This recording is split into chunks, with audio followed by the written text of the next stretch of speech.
Hello, everyone. Welcome again. To continue our sessions this afternoon, or good morning for some, perhaps, and oh, I'm so sorry you're still up late for some of the others. This afternoon, we're going to be talking about solving the IoT onboarding challenge, and we have two speakers this afternoon. We have Mandyam from Qualcomm, who is the, oh my goodness, I forgot the titles. Chief Architecture for IoT and Automotive. I think I got that right. And the other presenter is, me. I'm David Turner. I'm Director of Standards Development for the FIDO Alliance. And we're going to be splitting the presentation sort of into two parts. I'm going to be doing the setup and giving you an overview of what it is we're talking about, and then Giri will dig into more of the details. So the big question we often get is, well, why is FIDO doing this? You guys do FIDO 2, it's user authentication. Well, the goal of the Alliance, though, has actually always been broader than that, in the sense that what we've been looking for is getting all the right technology companies together to build and develop and promote adoption of simple, secure online experiences. And we want to build a more trustworthy ecosystem on the whole.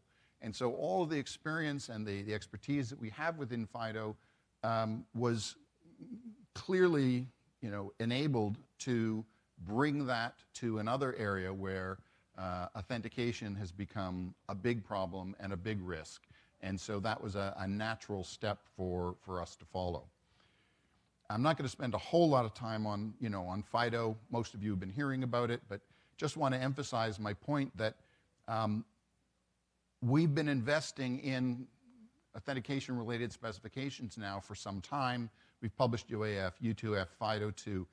FIDO is now deeply embedded into all the major OSs, all the major browsers. It's now being deployed across the industry. This list of companies at the bottom continues to grow. It is truly becoming a ubiquitous thing. So we have the experience, we have the expertise, and we've taken that and we're bringing it to the IoT world. So what's that world look like? Well, try manually onboarding 10,000 devices. Suddenly you have a problem of scale that is very different from what we're dealing with in the FIDO scenario. Rolling out 10,000 users, yes, that's a particular problem, but trying to put in 10,000 smart meters somewhere, or it's a much larger, much more time-consuming process. And as it says there in the slide, that this is something that in some cases can take over 2 years.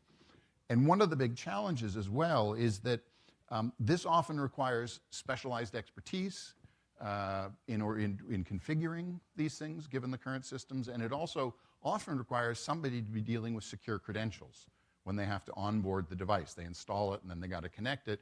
Sometimes it's required, there's been the need for that user to have access to security credentials to provision the device. Clearly not something you really want. Some of the other big challenges with onboarding is, first off, the breadth of the hardware that you're dealing with and software. You've got the smallest devices with the bare bones of software running on it, not a lot of processing power, not a lot of memory, all the way up to big Intel server-type devices. And we needed to come up with a solution that dealt with all of these scenarios. You have the challenges of headless devices, devices with no UI. How do you provision security credentials into a device where there's no keypad and no screen? Well, okay, another challenge. Connectivity issues vary wildly. You've got wired, you've got wireless, different protocols. Again, a lot more variation. And then, of course, the manual cost of implementing these things dramatically impacts the return on investment.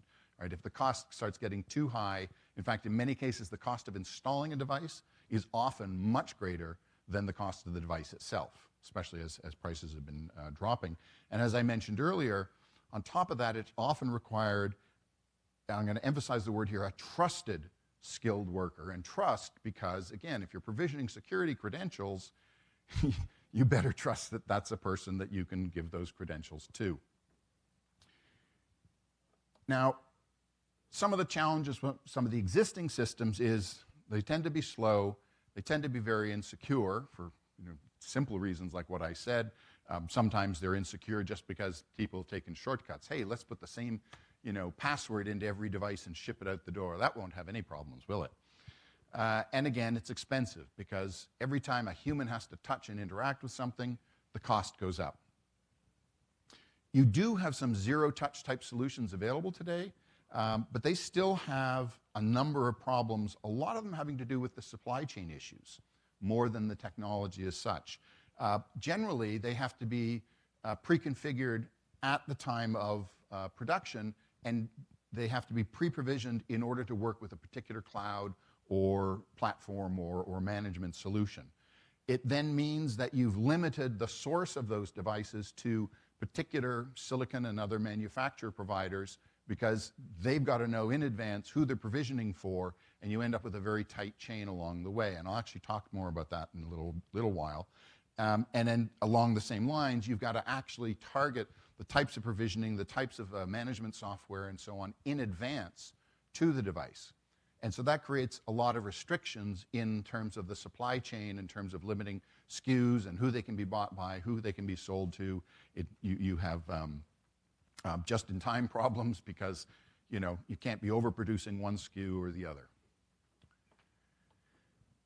So how did FIDO tackle this? Well, we launched the IoT working group in 2019, and much like the rest of FIDO, just like the rest of FIDO, not only do we have the breadth of the existing experience already, but we also got new experience and new expertise coming in from the cloud service providers who are in the IoT space, from likes of Google, Apple, Microsoft, trying to think of some of the others. And these were different people from those companies. These are the people who are actually building the cloud solutions.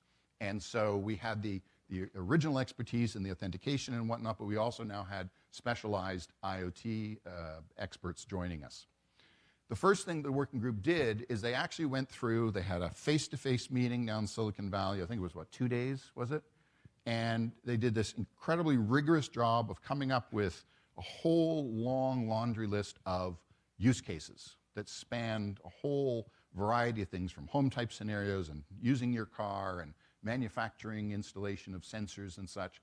And they went through and clarified they grouped them into different categories. I'm not going to get into the details of that at this point, but the point is that they went through a very rigorous process of evaluating use cases and deciding which are the ones that are, which are the use cases that we can solve immediately, given the technology we have, given the expertise and so on that we have. And then based on that, it's always nice to be able to build on something that already exists. Trying to create a new standard from scratch is often a very difficult challenge. So Intel had already developed a spec called the Secure Device Onboard, which was in general targeted towards the domain that we've been looking at.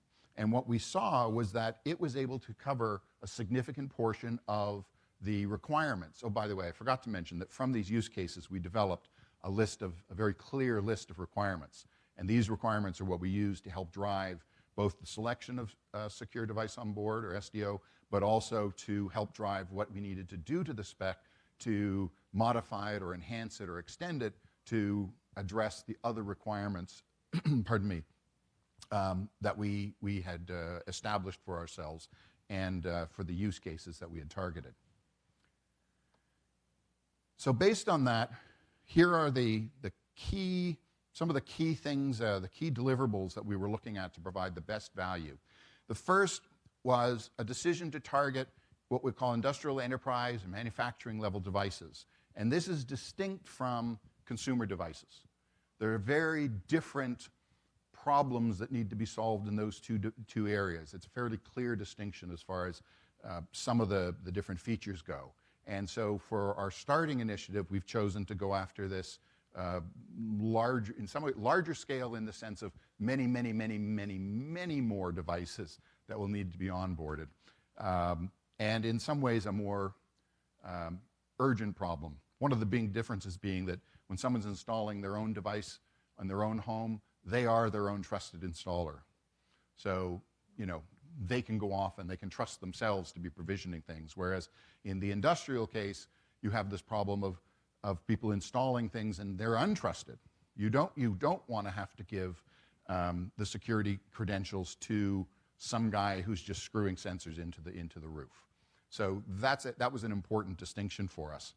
Another aspect was to be able to address the multiple ecosystems that I mentioned earlier, the different service providers, the different management tools that are out there. We needed to come up with a provisioning solution that wasn't bound to any one particular solution. Distributor sales is a really important part of this.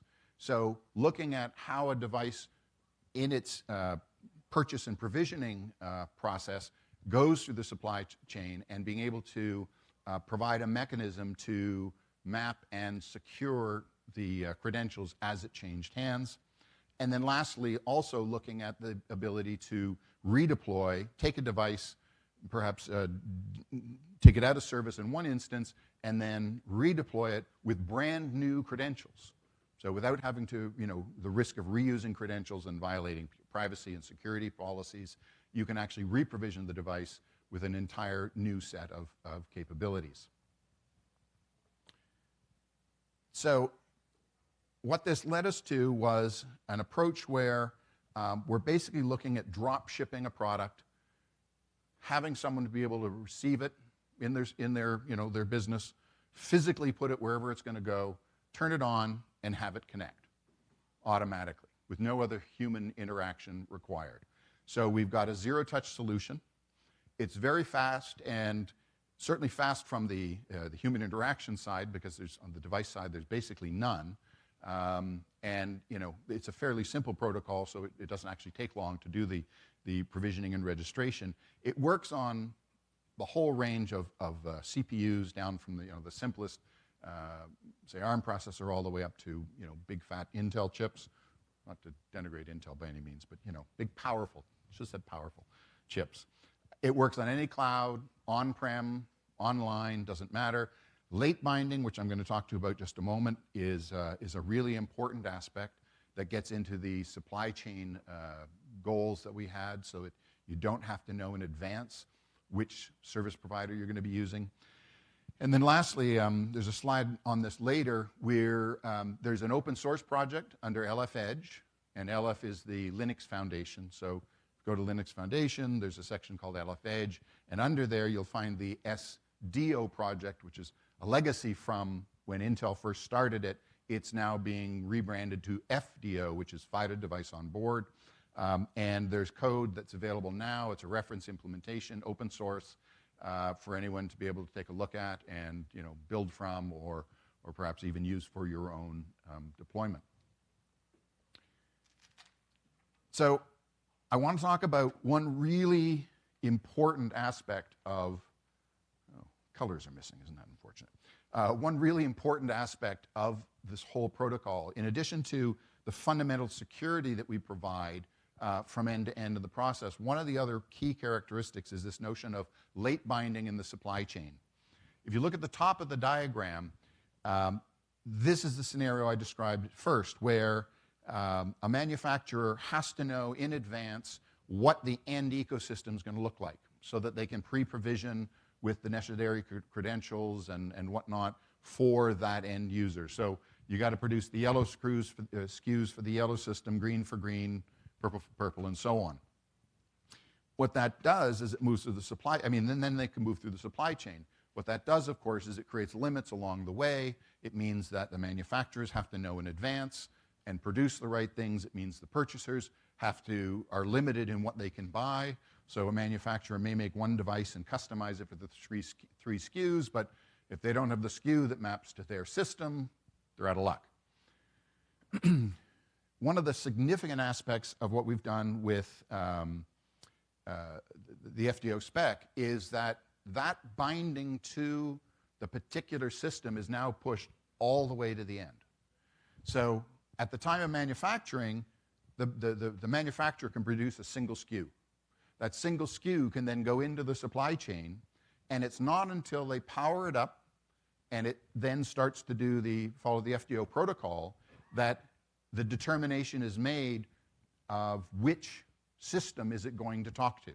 And as a part of the flow, which Gary will be showing you in just a moment, you'll see how you'll see the step at which that final provisioning is done once a secure connection is set up. And this is a really important aspect of it. In addition to the value of the benefits of the secure aspects of this, this is a real help to the supply chain in order to make the whole process simpler for everybody, from the manufacturer through the supplier, the distributors, to the end user of the devices. And at this point, I'm going to hand it over to Giri, who's going to get into a little more detail of the protocol and talk about related things, including certification. Thanks, Giri. Yeah. So, thank you, David.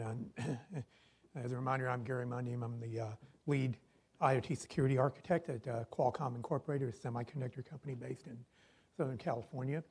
I'll go into a little bit of details on the system architecture for FIDO. So it starts off with the at the manufacturer site, the first step, where manufacturer credentials and other necessary security information that's required to bootstrap the whole FIDO process is provisioned within the manufacturer facilities. In addition to that, the manufacturer actually can provide what's known as the ownership voucher. This ownership voucher is an endorsed, like an endorsed credential that an owner can present to the device when it is actually taking over management of that device after sale.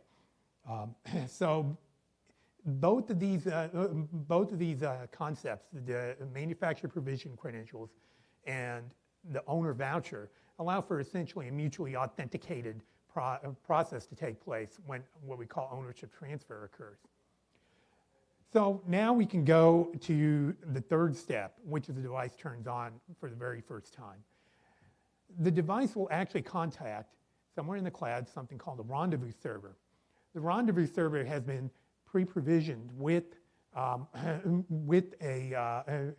information about the device by the device owner. The device owner has gotten all that necessary information directly from the manufacturer. Remember, I said that the manufacturer has provided an ownership voucher to the device owner. So when the device contacts that rendezvous service, the rendezvous service will determine that whether the device is actually authentic, and then it'll redirect the device to the device owner. And then the owner can complete the process of late binding, as David just talked about, and can actually go ahead, re-provision their own credentials, and then take over management of the device from there. And this can all happen all over again based on, for instance, a factory reset operation or an ownership transfer where the ownership needs to be moving from one person to another. And that can even happen on a temporary basis. We've talked about, for instance, rental scenarios, like checking into a hotel room and getting temporary access to a device there in that hotel room. So as we can see here, the major components of this is it started at the manufacturing side, where secure provisioning of the FIDO credentials actually takes place via usually a software-controlled what we call a manufacturing tool.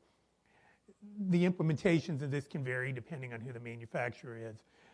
The IoT device itself that implements the FIDO protocol will hopefully have a root of trust. Now, not all of them will. I mean, this is IoT, so you could see some very low-cost devices out there. But if there is a root of trust, you presumably leverage it for the secure provisioning of the FIDO credentials.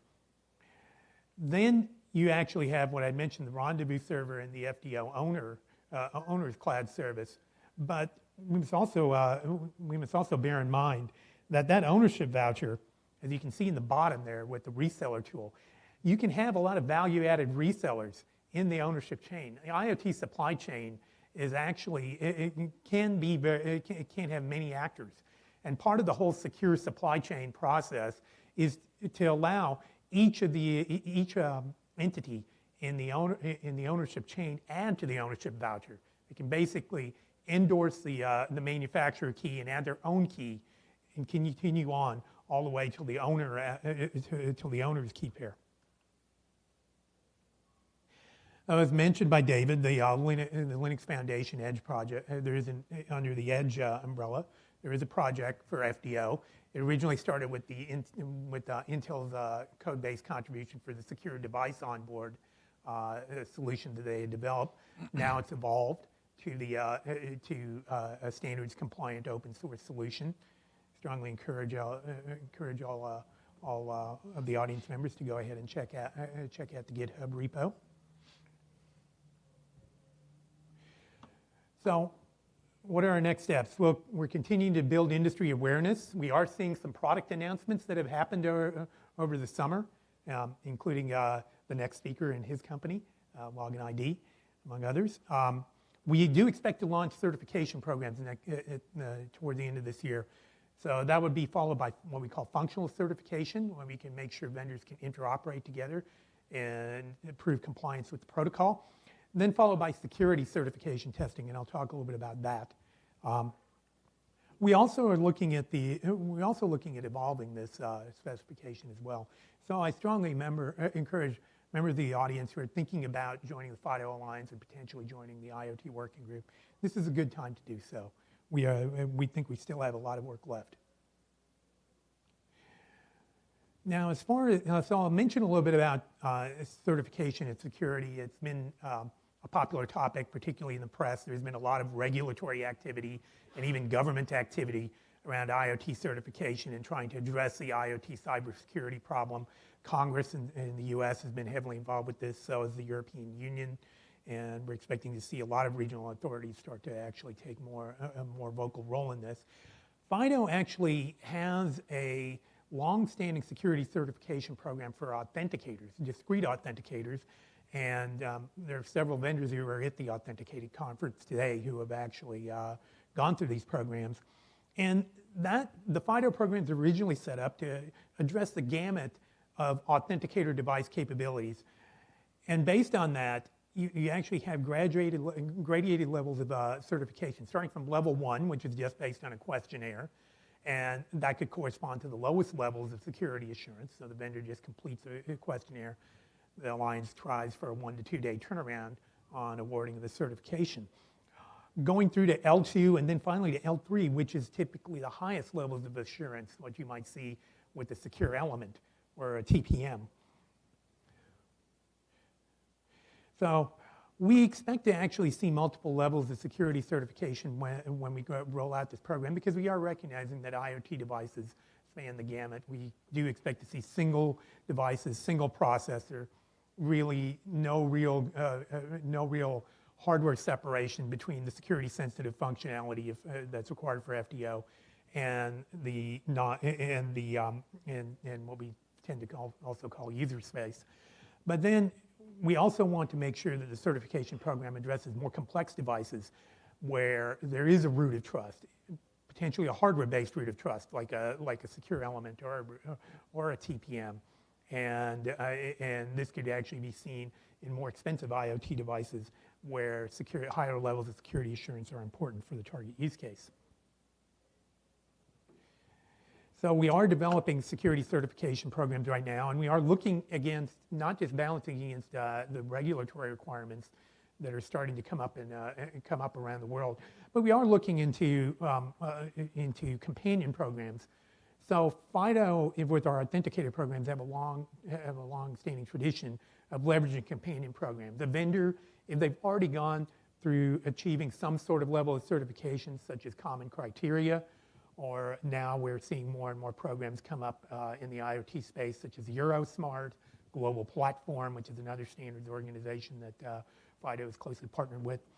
We don't want vendors to have to go through the whole entire process again.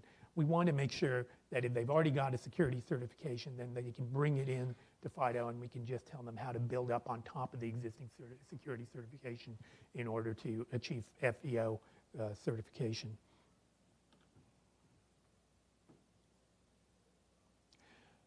So I'll conclude here. So FIDO does, we believe the standard does address the challenge of secure device onboarding and gets us closer to the final goal of zero-touch onboarding. And the FIDO Alliance itself has a successful track record of bringing authentication standards to market. Now we're just going into the space of device authentication. And we do have the specification that's available. Even if you're not a member, you can go to the website and download it. And I mentioned the Linux Foundation Edge project. You can download the code from there. And we expect to see the functional and security certifications before the end of the year. So, but I must stress this again, there's still a lot of work to be done, and it's a good time to join in this effort. So if you are interested in joining the Alliance and getting involved, please do so. Talk to any of the FIDO staff members or contact me directly. And I'll conclude here. So thank you.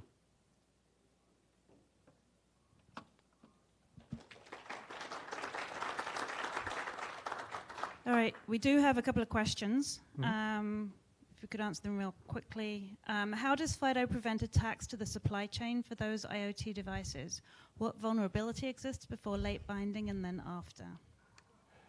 So I did mention the ownership voucher. I didn't go into a lot of detail on it, but there is a way to make sure that each player in the supply chain is actually tracked and chained back all the way to a manufacturer provision credential. We are looking into ways to even extend that further for future versions of the spec in order to actually achieve greater levels of assurance so that when that ownership voucher is presented to the device upon the first power up, that every single entity in the supply chain can be fully authenticated by that device. But it's actually a kind of an interesting innovation of FDO and the underlying spec, the Intel's original SEO that we hadn't really seen in device onboarding before, is that aspect. Yes. And then last one, what is FIDO's commitment to providing standardization / libraries, et cetera, for the rendezvous service? So we are, I mean, as I mentioned, we do have the Linux Foundation Edge project. We are having a mini interop event tomorrow where I'm expecting to see the first debut of our tooling that would actually support vendors.